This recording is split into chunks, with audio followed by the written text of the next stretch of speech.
ఒక జంట ఉంటుంది, వాళ్ళు మేముండే ఏరియాకి దగ్గర ఒక 50 కిలోమీటర్ల లోపే ఉంటారు. వాళ్ళది వైశాస్ ఫ్యామిలీ. సుమారుగా వాళ్ళ ఫ్యామిలీ మొత్తం 18 మంది, 4 అన్నదమ్ములు, అంటే భార్య పిల్లలు అందరూ కలిసి. వాళ్ళు ఒక 6 సంవత్సరాల వరకు బ్రహ్మాండంగా ఉన్నారు. 6 సంవత్సరాల క్రితము అన్నదమ్ములు ఎందుకు పోట్లాడుకున్నారో ఏం జరిగిందో తెలియదు.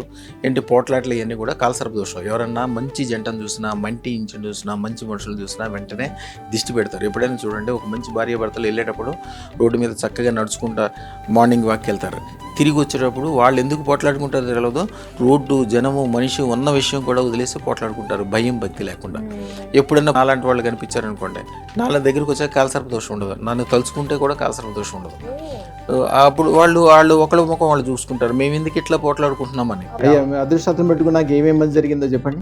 ఇక్కడికి వచ్చేటప్పుడు అమ్మాయి సంబంధం కుదరాలి, వ్యాపారం చేసిన బాగా అభివృద్ధి ఉండాలి. అమ్మాయికి పెళ్లి కుదురుతుందో లేదో కొన్ని చోట్ల అడిగిన గురువు గారు, కాల సర్ప దోషం ఉందన్న. నేను ఇక్కడ అదృష్ట రత్నం తీసుకుపోయిన 5 రోజులకే సంబంధం సెట్ అయింది. నేను అనుకున్నంత ఇంకా రెట్టింపే మంచి సంబంధం కుదిరింది. ఆ కలియుగం వెంకటేశ్వర స్వామి, నేను ఆయన భక్తుని ఎక్కువ, నేను తిరుపతికి ఎక్కువ పోతుంటాను. ఆయనని నన్ను పంపించిన. శుభం బియాత్, శుభం బియాత్, శుభం బియాత్.